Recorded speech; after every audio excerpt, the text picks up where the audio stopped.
Okay, well, thank you, everyone. Welcome to the Salem Area Mass Transit District Board of Directors meeting that I caught people unawares for. It is Thursday, April 24th, 2025. It is now 5:31, and I will call this meeting to order. Will the clerk of the board please note attendance for a quorum? And I think the only director that we're missing is Director Davidson, and we have Director Holmstrom online. Okay, awesome. So that will bring us to our safety moment. General Manager Pollock. Great, thank you. So this evening, I think I will give some safety moments to ensure a safe transit experience. So some tips for that is plan ahead, familiarize yourself with your route and schedule to avoid confusion and potential delays.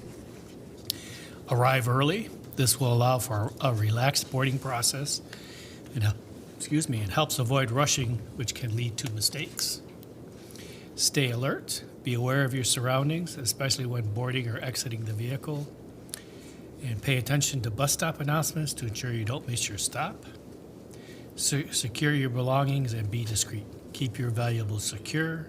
Store valuables like phones, wallets, and jewelry securely in a bag out of sight. Use a secure bag. And wait for the bus, when you want to board and exit safely, wait for the bus to stop. Stand back and stay a safe distance away from the bus when it's approaching, as it can be difficult for the driver to see you. Exit at designated stops. Exit the vehicle at designated stops and cross the street at crosswalks when necessary. And a few other safety tips. Stay in well-lit areas. Stay where people are in crowded areas. Try to stay in areas with more people around you. Be courteous. Use the handrails and be aware of the environment. By following these tips, you can significantly reduce the risk of safety concerns while using public transit. That concludes my safety message. Thank you very much. All right. Do we have announcements, changes to the agenda? I don't believe so, right? Nope. Okay. This should be a light and easy meeting. We don't have presentations. Do we have any members of the general public for public comment, either on the phone, via Zoom, or in person? No? Okay. All right, so that moves us on to our consent calendar. Do I have a motion to approve the consent calendar as presented, or does a board member wish to pull an item? I move to approve this consent calendar. Wonderful. Seconded. Okay, motion and a second. All those in favor, please say aye. Aye. Aye. Aye. And I heard Director Holmstrom. Motion passes unanimously. Thank you very much. Now on to our action items. Item 6A, adopt resolution 2025-06, amending the district's PTASP. Yeah, I'll ask our Chief Safety Officer, Cliff Carpentier, to please come forward and present the report.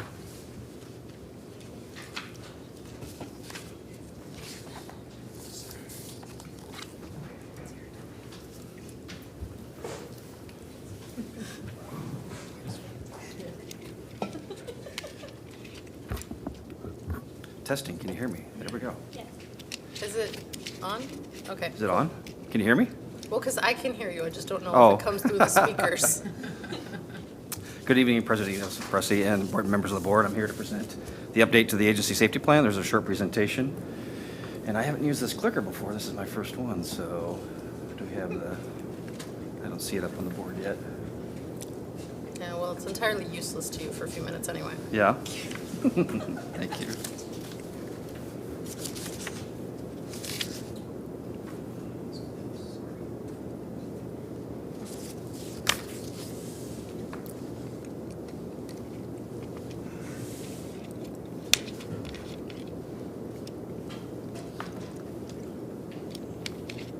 Okay, maybe if we start the computer hard enough, it'll make it go faster. Right?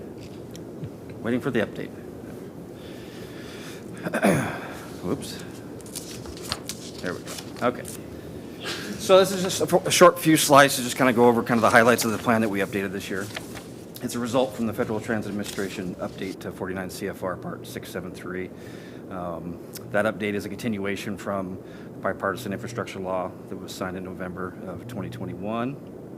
The updates were kind of extensive this go around, and so it's the safety performance targets updated. Just a note on that is it's a 3-year rolling average, so every year we'll update those targets every year, but it's a 3-year average that you'll see in the plan. The hazard rating matrix refreshed and expanded. That's really where we're comparing severity versus likelihood when it comes to evaluating the risks within the district. Was adding the transit worker assaults, performance measures, and performance targets that were added.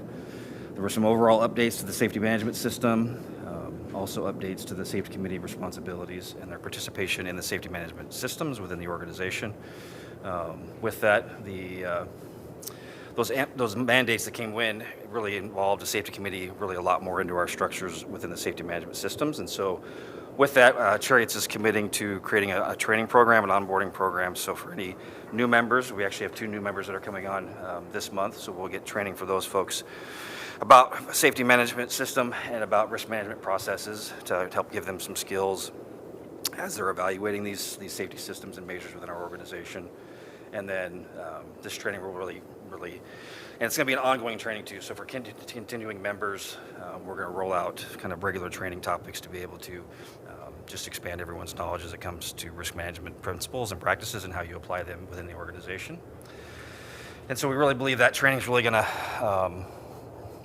really just strengthen and really enterprise-wide our SMS processes through the organization.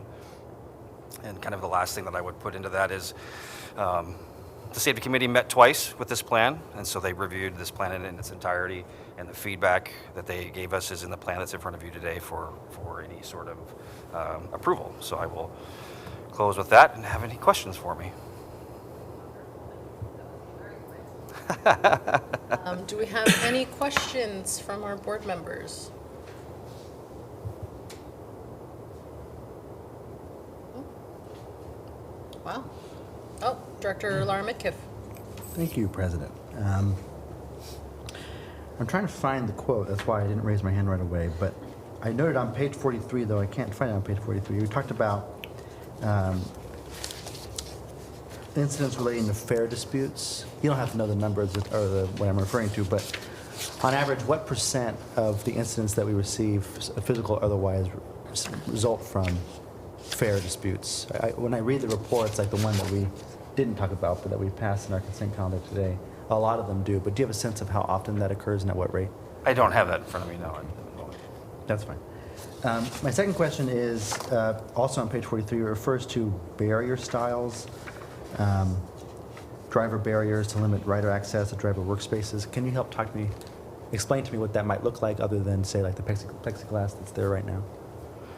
That's speaking toward there's just various types of barriers. There's different manufacturers that have different ways they manufacture them, materials, what the infrastructure is required to install them or to maintain them, that sort of thing. So it's just a different, it's a generalized concept of a type of a structure that can be different.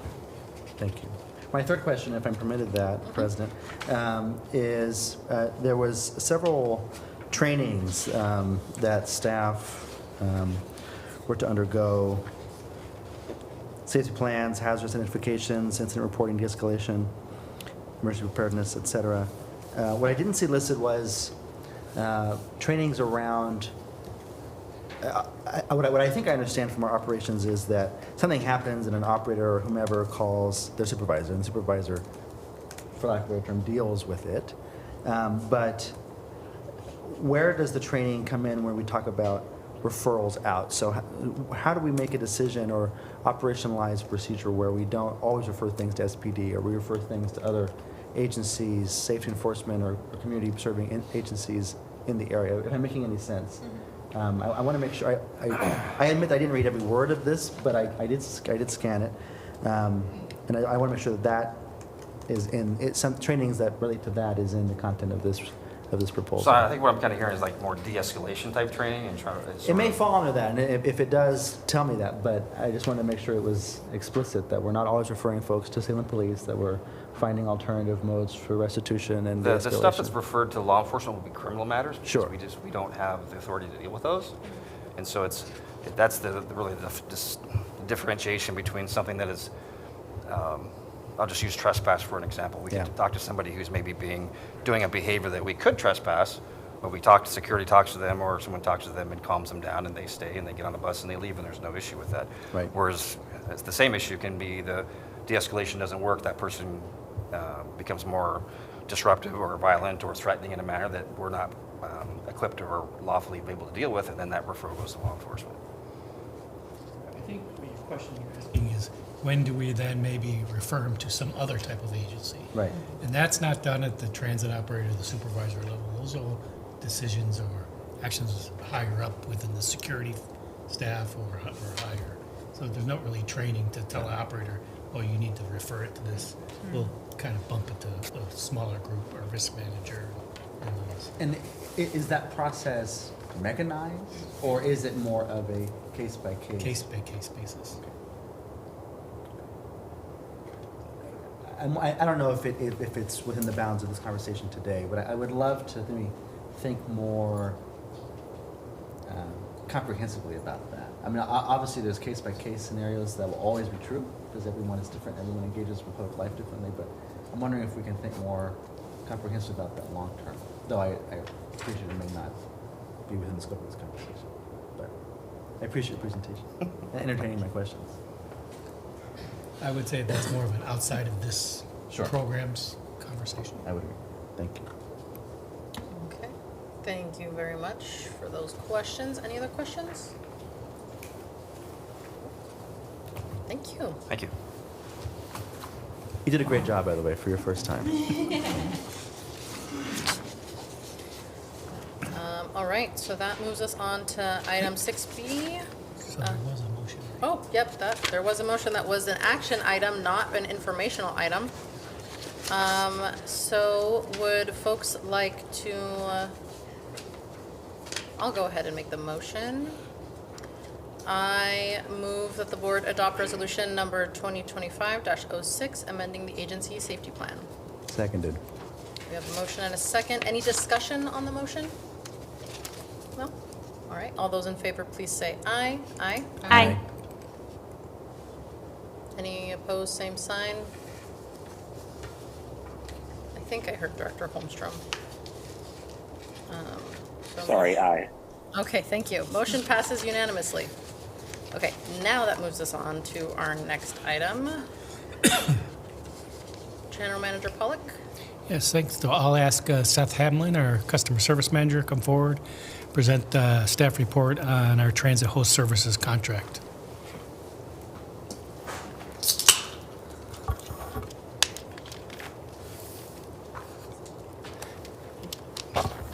Good evening, President Enos Pressey and members of the board. So I gotta say, I have a wonderful view from my office that overlooks the downtown transit center. And every day I get to witness many amazing events that unfold there. Let me take a moment to paint a picture of what our transit host services is all about. So imagine you're a first-time rider at the downtown transit center. The bus bays are buzzing, the schedules are unfamiliar, and you're not quite sure which direction to head.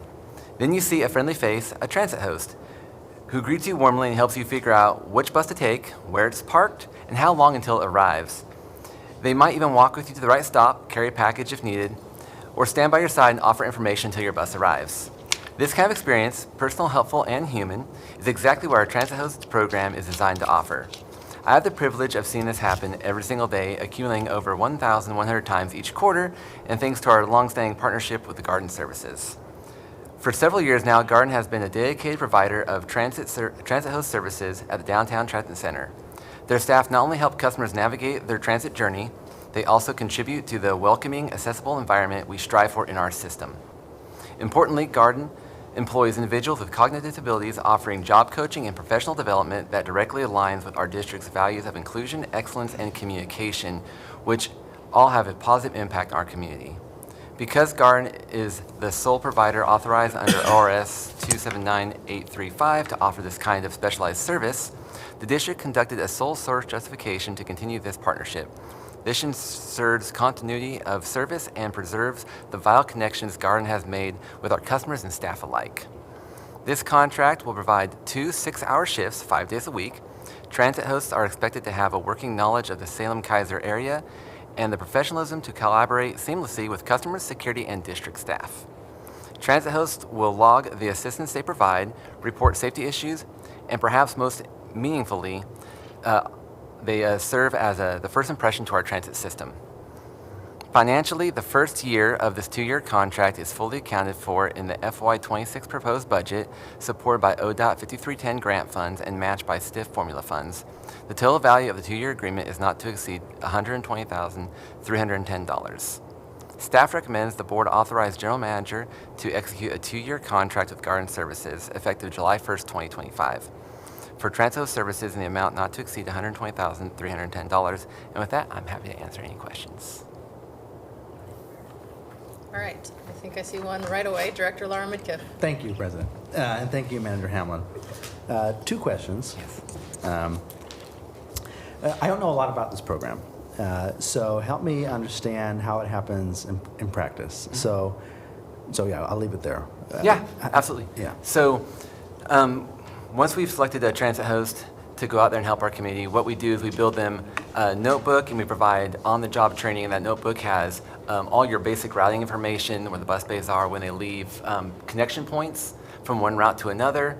And so what they're out there doing is they're out there helping folks who may be looking for the bus, looking confused. They walk up to them, ask them if they need help finding the right bay, how long until the bus gets there, offering general questions, routing questions, and then if any questions become too involved, they can also help direct people to customer service. They also have monthly informational outreach information that we have in there about anything we have going on at Cherriots. They can hand those out as well to folks. So they're really a first point of contact for a lot of the customers coming downtown. So this person is, I guess this is another follow-up question. This person is primarily someone here at the Downtown Transit Center? Correct. Okay. That's awesome. I have never encountered these people, and this is wonderful, so I'm glad to hear that. And thank you for your answer. My second question is, I was glad to see language in here about helping folks with maybe certain psychiatric disabilities, whatever, but I didn't see anything about language access. So I just want to make sure that in this contract and the service we provide that they are at least bilingual in Spanish, and that we strive to reach out to folks who are maybe monolingual Spanish speakers or Spanish dominant speakers who are riding the bus. Could you speak to that? Is that something, while not in the letter of this recommendation, is something that happens in practice? Yeah, so neither of the transit hosts are bilingual. So if they encounter someone that is experiencing limited English proficiency or needs some assistance, they'll direct them to customer service, and we always have someone that can speak. I would add, just to clarify, so this program is a partnership with Garden Services. So our transit hosts are people with developmental disabilities, so they may or may not have the bilingual ability, but we have the backup to bring them inside if they Okay, perfect. Thank you. Thank you very much. Any other questions?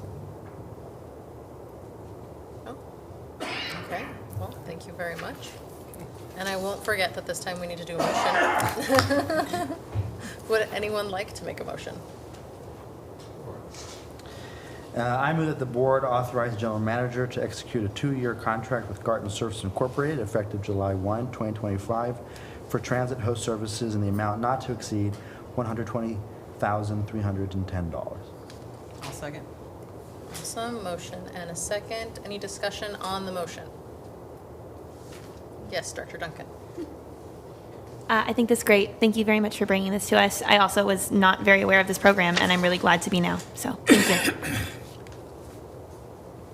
Alrighty, all those in favor, please say aye. Aye. Aye. Aye. All right, motion passes unanimously. Thank you very much. This will bring us to our next item. Man, we're only like 19 minutes into this meeting. Maybe I should speak slower. No. All right, action item 6C, contract amendment for public relations and marketing services. General Manager Pollock. Great. I'll ask Kyle Rose, our Chief Employee and Labor Relations Officer, to come forward and present the staff report. And she's also our interim Chief Communications Officer. Ooh, that's a big job, because I am also interim Chief Communications Officer on my day job, so Happy days. I can relate. Good evening. Should I also speak very slowly? Yes. Good evening, President Inhofe Pressey and members of the board. Tonight, I'm bringing forward a contract amendment for our agreement with the Terrell Group and CFM Advocates, which supports our public relations and marketing strategy, including community engagement and outreach tied to key agency initiatives, most notably our service enhancement efforts. The original contract was approved in October 2024 with a not-to-exceed amount of $96,000. Since stepping into leadership of this project, I've taken time to thoroughly assess both the work underway and how resources were allocated. And what I found is that while the intent of the original contract was appropriate, the early structure and pace of spending did not set us up for the long-term success that we would have hoped it would have. A significant portion of the work was front-loaded, and while, again, much of that work was necessary, it wasn't structured in a way that sustained the project over time. In short, the initial momentum came at a higher cost than expected, and now we have a better understanding and estimate of what it would take to carry the project through its full term, and because of that, we've recalibrated. The work is now more focused, the strategy is refined, and we've implemented a stronger internal structure to ensure we move forward with clarity and control. The amendment is about adjusting the contract ceiling, not the scope, so that we can complete the work we've started with the right tools, the right partners, and the right oversight now in place. It's a good reminder that even in communications work, just like in transit, it's wise to check the fuel tank or battery before accelerating the bus.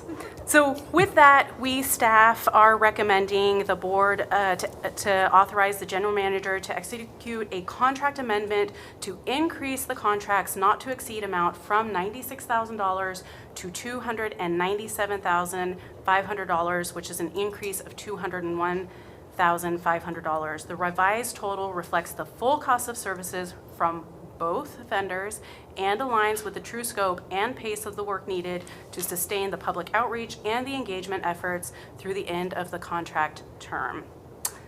Thank you for your consideration, and I'm happy to take any questions that you may have. Any questions?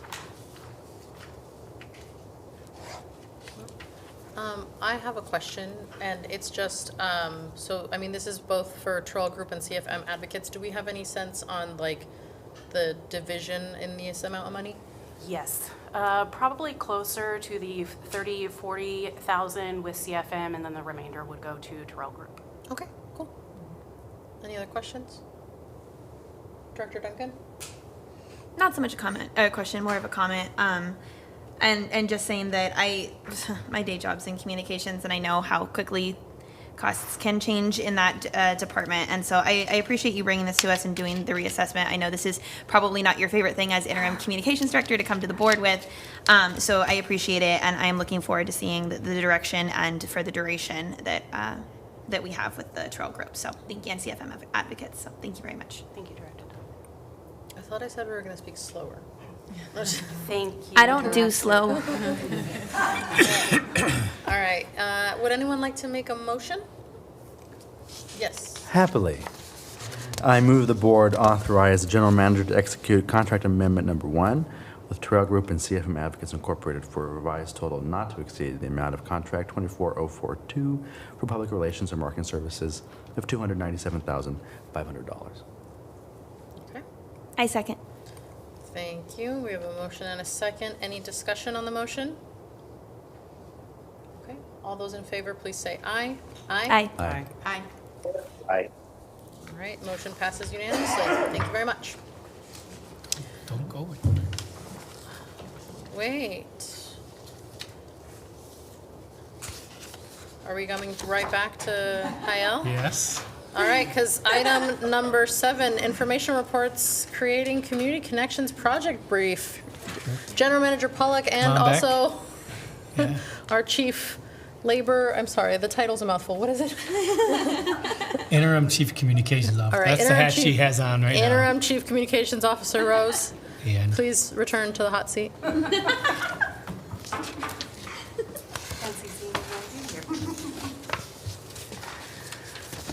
Well, good evening again. So I'd like to start by reintroducing Dana Terrell, our lead consultant from the Terrell Group. Dana brings tremendous experience in public relations and strategic outreach and has been thoughtful and a collaborative partner throughout this process. Her leadership has definitely been instrumental in shaping a campaign that is responsive, inclusive, and aligned with our values. As we move forward with the Creating Community Connections project, we've taken important steps to, again, restore that clarity, strengthen the coordination, and build the foundation for meaningful engagement. We've established a strong internal structure that supports timely communication, consistent progress, and aligned expectations across teams. So Dana will begin by providing an overview of the work that's been going on behind the scenes, and then I'll follow up with a few key updates on project operations or administration and what's coming next. Sounds great. Thank you, Hayel, very much. It's good to see you again. I'm glad to be here in person. We have been in production mode this month, so we have been making videos and creating photography and creating signs and social posts and just getting ready for the big launch that's coming in June. So what I got with me today, if we can get the technology to work in our favor, Kira, we're gonna drum roll. I think we have a few videos that we might be able to show. I think, I'm just gonna let you choose. Let's see which one pops up. Remember that these videos are all in social form and long form. So I think, well, we're just gonna see. What is Kira gonna bring up for us? Okay, this is it? Meet Parker. Parker is a student at Chemeketa Community College. He believes transit is our future. I think transit offers us an opportunity to better our lives, to better our health. It is really inexpensive to ride the bus, and I get to meet new people. I get to interact with drivers that take care of us every day. Cherriots can get me to work, or they can get me to school. They take a lot of stress off of me, and they make my life a whole lot easier. We agree, Parker. Cherriots, creating community connections. All right, so that is Parker's short form. His long form is 2 minutes or so, and you'll be able to see the full story on the website. But that is, as you can see, vertically formed for social media, and will run very nicely on Instagram or Facebook and that kind of thing. What's the next one? I appreciate you, Kira. The technology on these videos was a little challenging right up until the last minute, so thank you. This is Roger. Meet Roger. Roger owns a barbershop.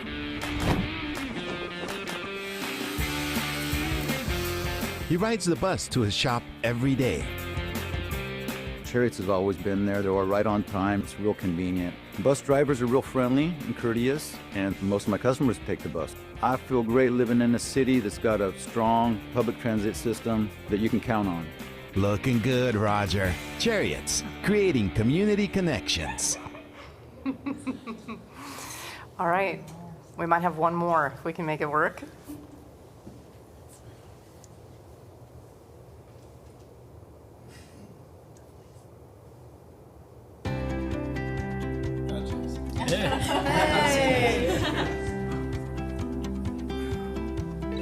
My name is Joaquin Lara Midkiff, and I'm a member of the board of directors here at Cherriots. I did not start riding the bus until about 6 or 7 years ago, when I heard construction noises in front of my house, and someone was putting in a bus stop.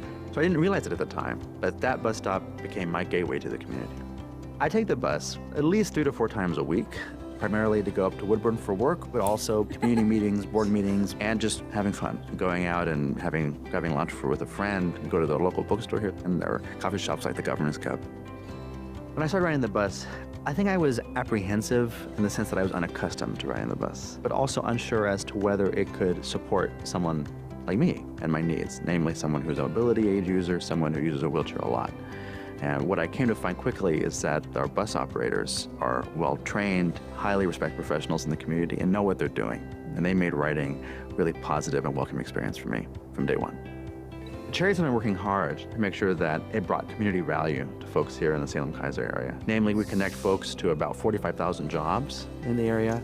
We have outreach to low-income communities and communities of color. We have services and staff that are bilingual and multicultural. And we do this because we want to connect communities, and we want to bring as many people from all walks of life into our services and out into the community. The future of Cherriots is very exciting because our growth and our improvement is a necessary prerequisite to a thriving Mid-Valley. And we are receiving a significant investment here in the coming years where we can be able to think more intentionally and creatively about how do we allocate dollars to service more people more effectively. For me, having access to services that Cherriots provides means having access to a life outside of the home.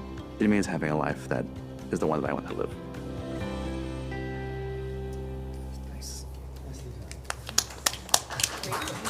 Great job. And the Oscar goes to? I think you did an excellent job. Yes. Oh, you do? I don't even know what that is. Well, let's watch it. Okay, let's watch Parker's Long. We have time, right?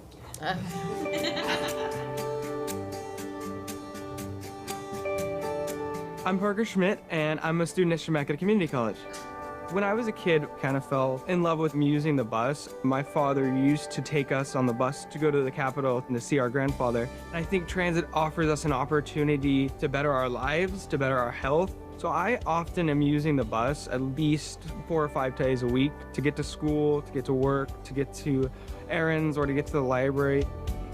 I am currently working towards a degree in community, urban studies, and planning. I found a lot of creators who are public transit advocates, and I eventually just started looking into what they were studying. I thought, okay, that's actually pretty neat, and I wanted to pursue something where I could better benefit Oregonians that needed better cities. It is really inexpensive to ride the bus, and you don't have to worry about where are you going to park your car. So with a strong transit system, it just gives you sort of an option. There's definitely a lot of staff here at the Downtown Transit Center willing to help, and that's something I love about Cherriots. I get to interact with drivers that take care of us every day, and Cherriots has kind of been a lifeline for me in the past couple of years. They take a lot of stress off of me, and they make my life a whole lot easier.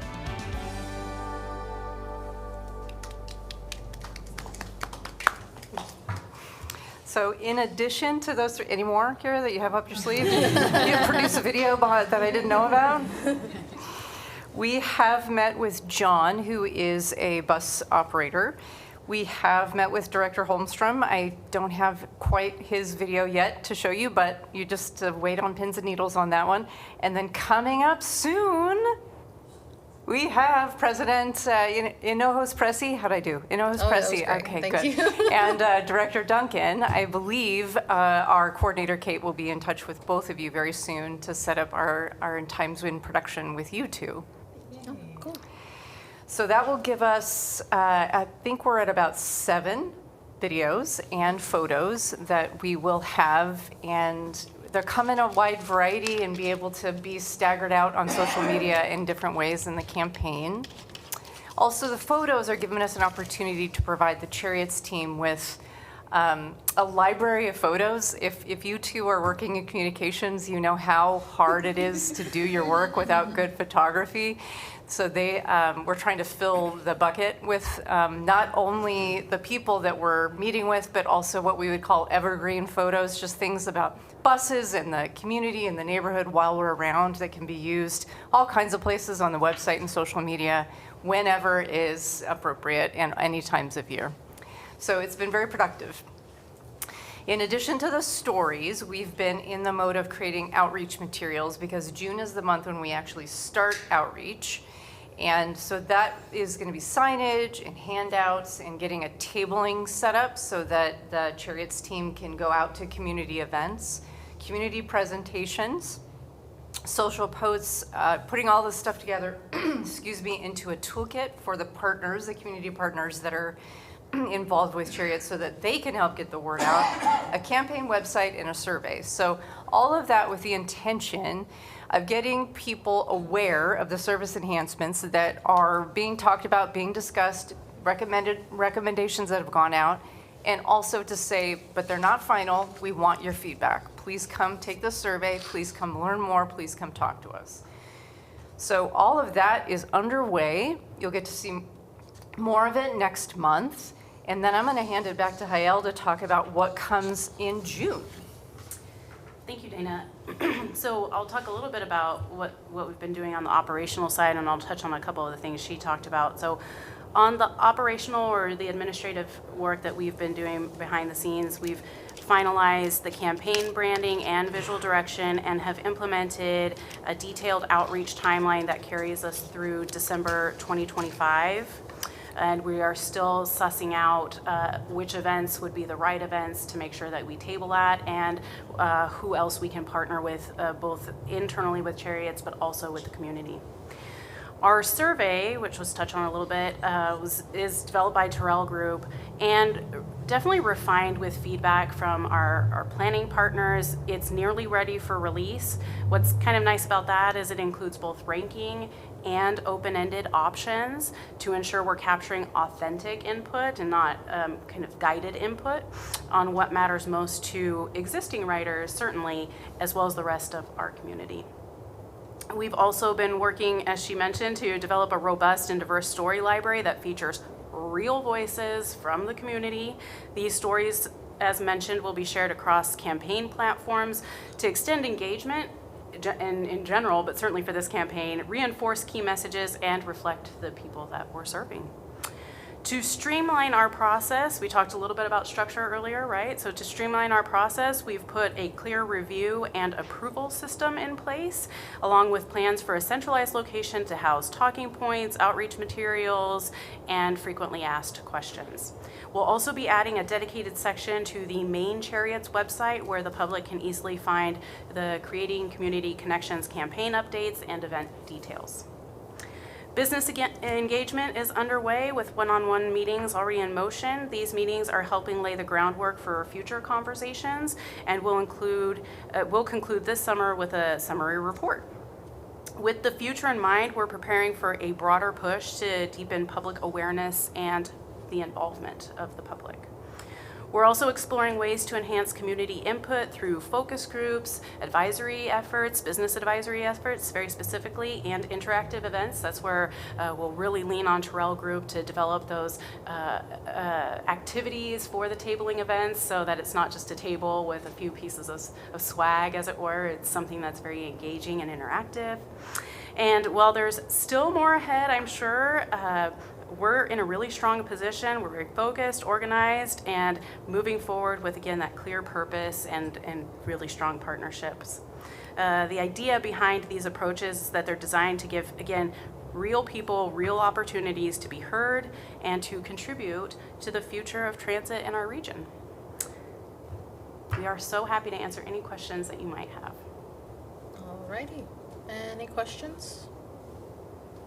Director Carney? Thank you, President.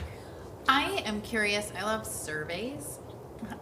So I am curious where you are in the survey development process and kind of how many questions and what kind of demographics or locational information are we gathering? I do this a lot, so That's exciting. I will have to bring my research director next time, and you guys can have, like, we could fill, 15, 30 hour, 2 hours just with digging deep on data. We worked with a planning team and with General Manager Pollock and the communications staff to learn about what enhancements were being recommended and then try to whittle them down into real speak so that people knew that there were some services that would be enhanced and some services that would be new. Those are sort of the two buckets. And there's a list in each one. So the first thing you come to is, what of these current services do you use? Choose, check, check, check. Then the next page says, rank those that you chose in order of priority for you. So that the team then knows what people care about, and then what they'd like to see done first, second, third. Then it goes to, for new services, which ones matter to you, and then again, rank them. And then the next is an open-ended question of, do you have anything to tell us? And then asking if people would like to be involved in a focus group, if there's an opportunity for that, would they like to be more involved? Can I ask a follow-up? Go ahead. Thank you. One thing that we have heard, and this is in a different context, but it is related to the results of community survey data, was a concern that, well, we don't know who's talking here. Yes. And we can't sort of we can't rely upon this community information because one, because it wasn't a statistically valid sample size, and two, because there was not an accurate representation of the locational data of the survey respondents. So there was the perception that like, well, this isn't coming from my community. This isn't coming from my neighborhood, and so I just share that caution because it has sort of presented itself in a different but transit-related context pretty recently. You're absolutely right. I appreciate you bringing that up. So this is not a statistically significant study, and there is a difference for those of you who are not in this world of doing surveys. This will be a bellwether. This will be getting some feedback. But as you know, there is no way to prevent the same person or the same group of people in the same neighborhood from piling the deck, if you will, or stalking the deck, whatever that saying should be. And there's not a great way, other than our outreach efforts, to determine if we've reached enough people in diverse neighborhoods and diverse communities. We can always dig deeper. So I know that next year there's plans of saying, we've used this data, we've refined our enhancements. I don't want to speak for General Manager Pollock here, but I think there's an opportunity next year to say, with this information, now let's use it and go into something that is a bit more scientific in nature and is more representative specifically of the community. Great, thank you. Thank you. Any other questions? Director Duncan? Hello. Hello. I'm very excited about the videos. I have a couple of notes that you may or may not have already thought of, but just to bring up. Love it. Captions are really important to me and to the people in my life who are quite reliant on them, and for the individuals who lay in bed watching videos on TikTok while their partner is sleeping, also very important to those people. So I just want to bring up the captions. I know that there's an auto generation feature for most of them. I know that also if it's a sponsored video, you can't fast forward, etc. So I bring up the captions just to highlight it because I do think they're important. I'm excited to hear that we're gonna have a few more women integrated into the videos. I think one of the big things that we do is we talk about multimodal a lot, and I don't know if you thought about doing a bike tie-in in any way, as somebody putting their bike on and off the bus. But I do think that's a really big community that we reach out to, and although Ian is not here today, I feel like I am doing my due diligence to bring it up on his behalf, so that as well. Excellent. And then the last piece I had a question about is if we are going forward and doing captions, it would be really wonderful if those captions could be maybe bilingual. I know that there are a couple different services where you can have both the English and the Spanish at the same time so people can participate in the same video, which is a bit easier than necessarily re-recording everything, which, but whatever you guys have found works best in the past. But I also encourage the bilingual nature of the captions. So thank you for all of the work that you've done. Can't wait to hear from you. I know a very adorable lesbian couple that I'm sure would be very interested to be featured in those videos. Excellent. All good comments. We definitely are going to come back to you with how we will caption the videos and also how we will translate all of the materials. We know how important that is. And there's a lot of nuance. You know better than I do. I am not a bilingual person, but there's a lot of nuance into how you do that well. So we will work very hard to make sure that we're doing the best that we can to say in Spanish the same feel and tone as we are in English, which is not easy. But we're going to give it our best shot as a team effort together. Thank you for your comments. I love the multimodal. We'll work towards that as well. Director Laura Midkiff?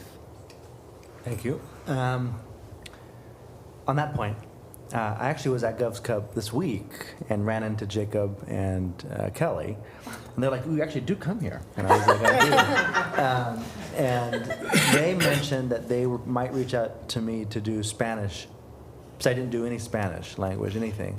Is that accurate? I think that if you are willing to spend a little more time with our team, we thought it would be really great to have yours in particular, because you are bilingual, be able to, and perhaps with President Hinojosa Presi, to you do yours as well. Both I volunteer as tribute. Okay, both English and Spanish. What I think would be helpful and this may be too much in the minutia now, but would be helpful would be to get the transcripts of what I said, because I don't even remember what I said. Absolutely. And then I could think about how to say that in Spanish, which would probably save you all in your group some time. You don't remember exactly everything you always say? No. Wow. I say too much. And lastly, a comment. I just wanted to say you have an excellent team. Oh, Kate thank and you. Kelly and Jacob and Ryan were lovely to work with. And Maria joined us halfway through, as you all saw. And I don't know who that person was. Yeah. Little It was a video lovely- bomb. A lovely time. And a full day. And they said block 10 to 4. I said there's no way. We used 10 to 4. So Thank you for anyways, your time. Yeah, no, thank you. Yes, what works best for us, because not all of our teams speak Spanish, is to have things a bit more scripted out so that we know that we're making sure that you're saying the things that, you intend to say. So yes, we will do that. All righty. Any other questions? Director Navarro? Thank you, President Hinojosa Presi. So if I'm understanding, is there no content right now that's in Spanish? Not, none of it's finalized. All the videos that you saw are still in process, and all of the materials are still in process. So everything will be in Spanish, but it is not yet. We decided to do, I'm sorry, you're looking for the mic, go for it. Oh, you're okay. We decided to review things in English first, and then to translate into Spanish and make that effort together on how we would produce those versions. Okay, awesome. Did you have something, Hayel? Yeah, just dovetailing off what she said, we wanted to make sure that we have finalized everything exactly the way it should be in the first language. And then once we have all of that really dialed in, we don't have to go back and do edits back and forth and back and forth. So we just make sure it's finalized, then we translate, and then everything's perfect. Awesome. Yeah, and I really appreciate the ideas of working with Director Laura Midkiff to have that translated naturally instead of kind of like dubbed over, because I think that the message comes through very authentic when we do it like that. So thank you. Any final questions? Director Holmstrom, I don't see you, so I'm just going to pause for any questions. No? Okay. Well, thank you. I do want to say, I spent the day earlier or this week with the team. They did a great job. I really appreciate all the time and effort they spent on it. Total pros is great. Oh, okay. Well, I think we got most of that, Director Holmstrom. So thank you very much. I'm on the train. I'm sorry. That's okay. I mean, what better way to celebrate transit than to take the board meeting on a train? All righty. Thank you very much, both of you. And should we just double check? Does Hayel needs to stay there? No, I'm just kidding. I Okay, think she's good. that brings us to our general manager's report. Great, thank you. I have a few items to report. First, let's start from a legislative perspective. First, at the state level. So I think I've shared with you before that the Joint Committee on Transportation has issued their, what they're calling their Transportation Reinvestment Package dash starting point.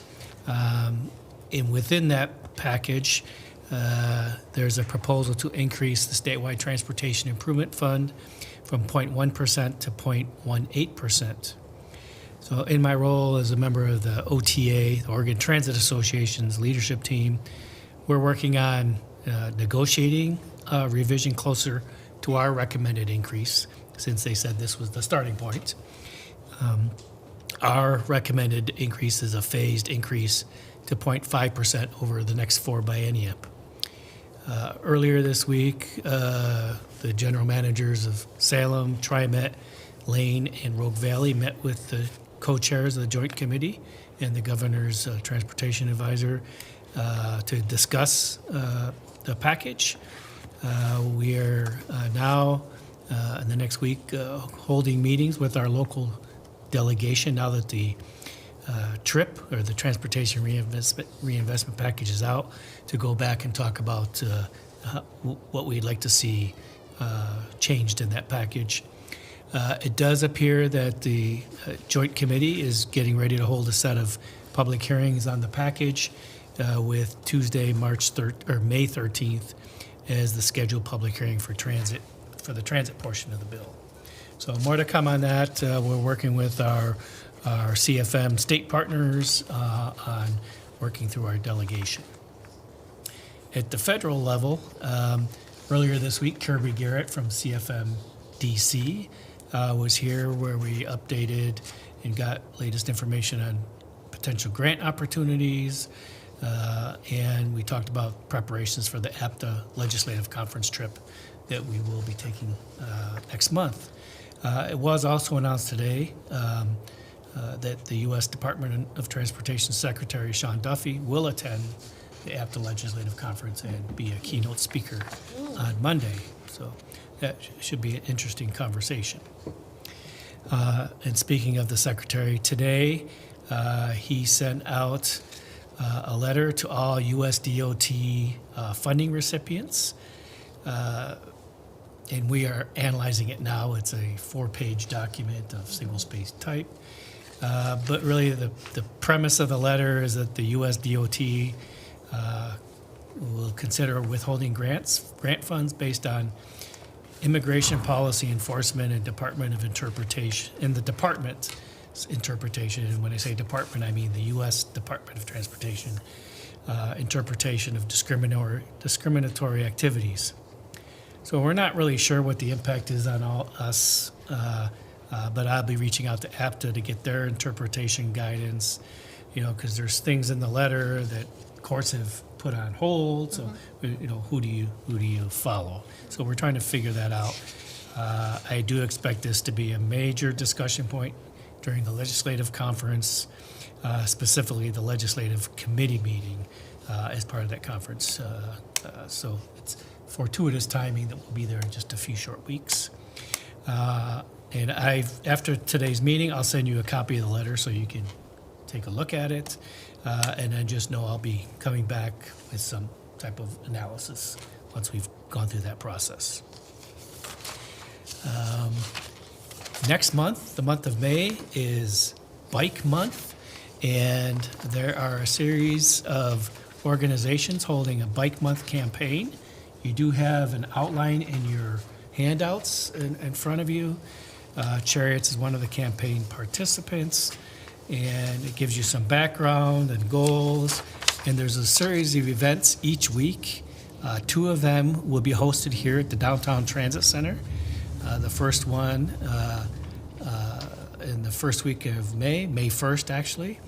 And then so you can see each of the events, and this is here. So if your schedule allows and you'd like to stop by the Chariot sponsored ones or any of them, you have that information. Let's see. Today is, some of you know, is Bring Your Child to Work Day, and Cherriots did participate. We had a great turnout. We kicked it off beginning this morning in this room. We had a fun-filled day for the kids who got to learn about all the different jobs at Cherriots. They took a tour of the Downtown Transit Center and customer service. We went out to Kaiser Transit Center and Del Webb. Kids had a travel training and bicycle demo, a shop tour, the ever-popular bus wash drive-through. That was always the fun thing, and a nice pizza lunch to celebrate. Great way to show the children of family members who work here what it's like to work at Cherriots.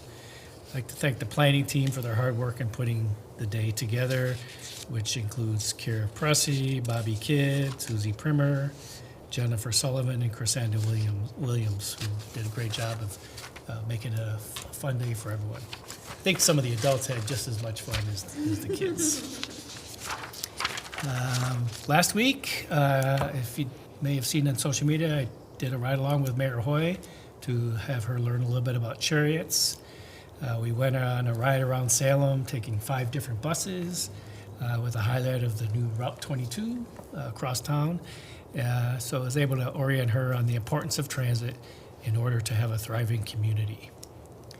You also have in your handouts board talking point number 2. This is focused for the month of May when we begin the interviews with members of the business community. Those appointments have been scheduled. I've already talked to several business members who have their appointments.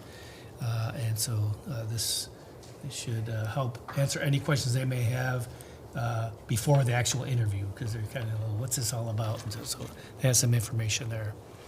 And then there's a couple of upcoming activities that if your schedule allows, well, one, you have to be there, but the other is this Saturday, the Cherriots Sustainability Committee will be participating in the Marion County Earth Day events at Spong's Landing, which is in Kaiser Rapids Park, from 1 to 4. Stop by the Cherriots booth to learn about our sustainability projects. And then on May 6th, Budget Committee meetings kick off, so that's the one you have to be at. So. And that concludes my reports. Wonderful. Thank you very much. I'm going to give space. Director Holmstrom, is there anything that you would like to report? I'm not going to go out and speak because it's hard to hear, but I did attend the community advisory meeting last week. Thank you. Okay, thank you very much. And I'm going to move over to Director Navarro. Thank you, President Hinojosa-Pressey. My report is brief, but I just wanted to highlight how Verta Lane in Kaiser is set for a major upgrade. The $9.4 million project will widen and repave the road, add sidewalks and a bike lane along the 3/4 mile stretch from Dearborn Avenue. If you live in Kaiser, that's like close to where the Cal Park is, and it'll stretch all the way up to the Parkway. And it'll reconstruct the intersection at Claxter Road and Alder Drive, which is at the top of the middle school that's right there. That is funded by $7 million in federal grants that aren't at risk with all the chaos going on right now, and $2.4 million from the city. This long-awaited improvements will enhance safety and mobility on the corridor that sees about 10,000 cars daily. Construction is looking to start in the spring of 2026 and expected to take around 8 months. And that concludes my report. It's a project, isn't it, Director Carney? Oh, I've been hearing about Verta Lane for many, many months. Yes, indeed. All right. Well, Director Duncan, anything to report? I have a very short report today. MWAC was canceled again, which is unfortunately seeming to be the norm this year. But I do have updates on DEI. We just kind of discussed a revamp of the upcoming RAPS schedule. Director Davidson in particular shared that community members have been expressing interest in a Pride bus. We've had a couple write-ins, a couple different groups ask saying that Pride bus only had 1 month and everybody else has had many. What's up with that? Which is a completely fair analysis. And so we are submitting a one-off Pride bus wrap using the full diversity flag to right this wrong. And so we are appreciative of them being the Pride bus being the pilot bus, and we are kind of moving them up in the order so that they're able to get their full run, just like the other buses had. So that's what that is, and I just appreciate the community for writing in. If you do want to see a particular kind of bus, we do try very hard to take that into consideration. We can't always, but we like to please. We do what we can. And then the next thing is that we have continued our work on the community advisory, the CAC transition plan.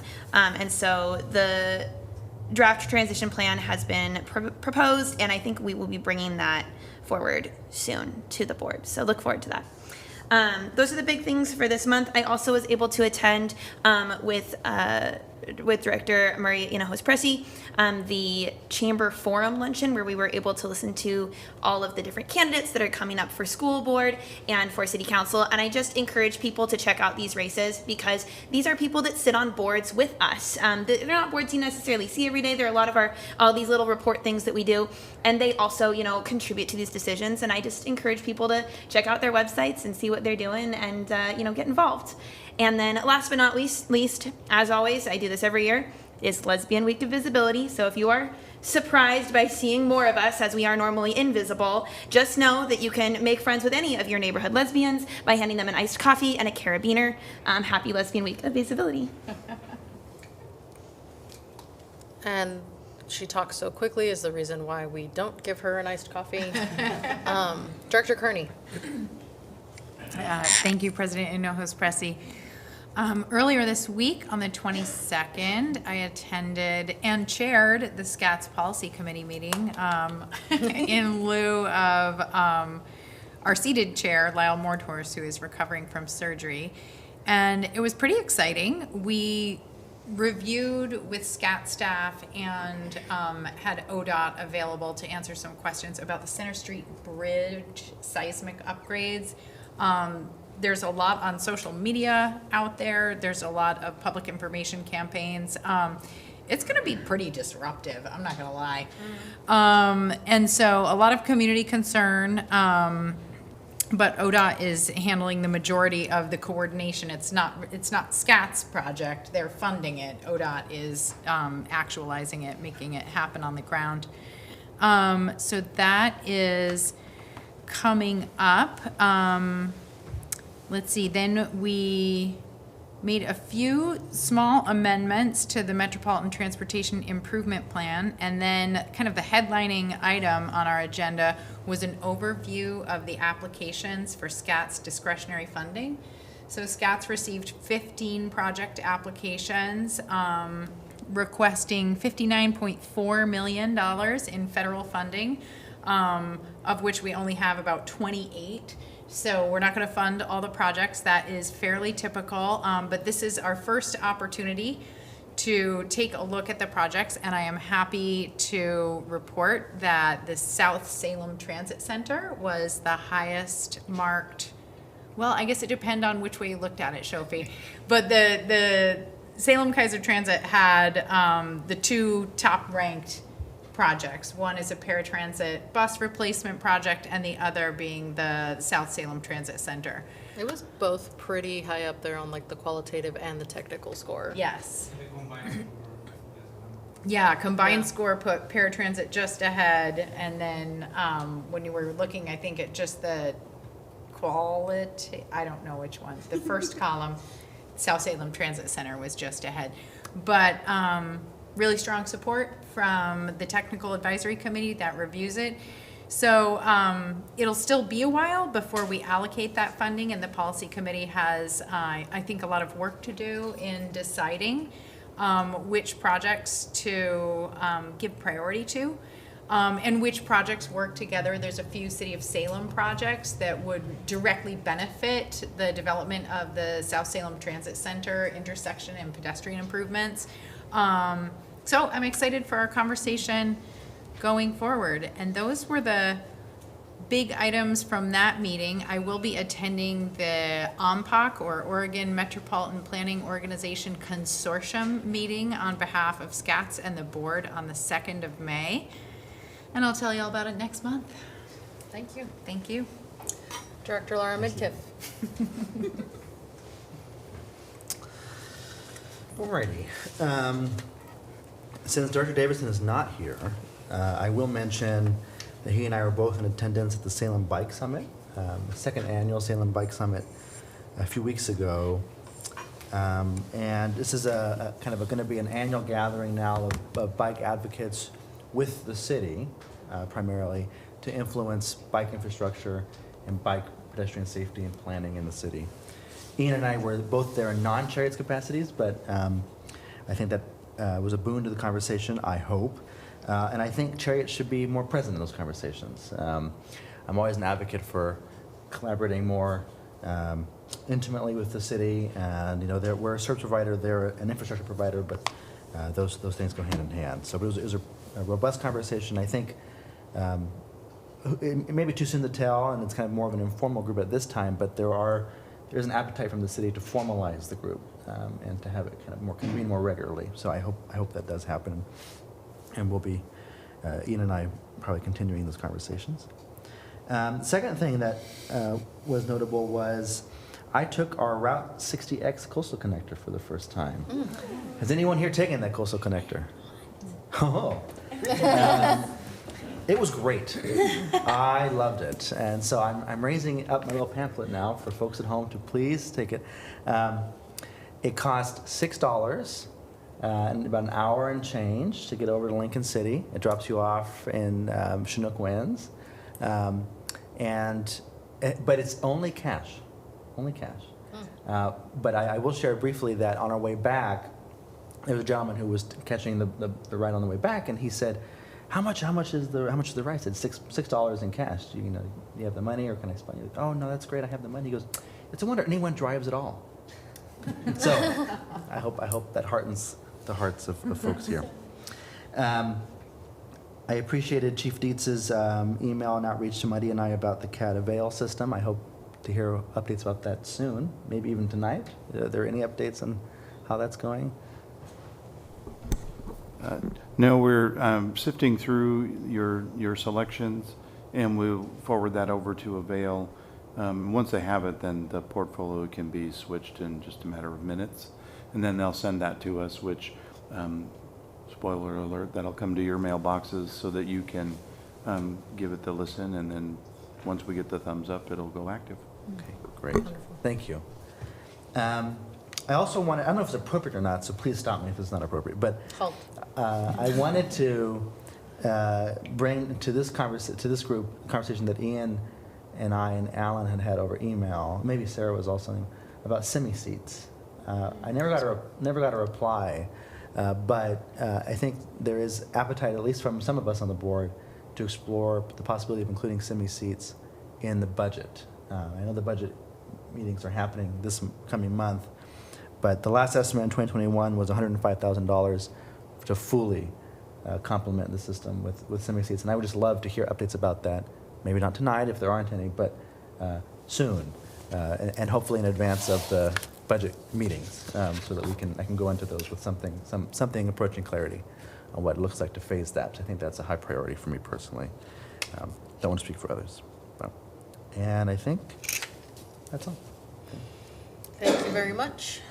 On my end, I don't have much to report, and I don't have any formal committee assignments.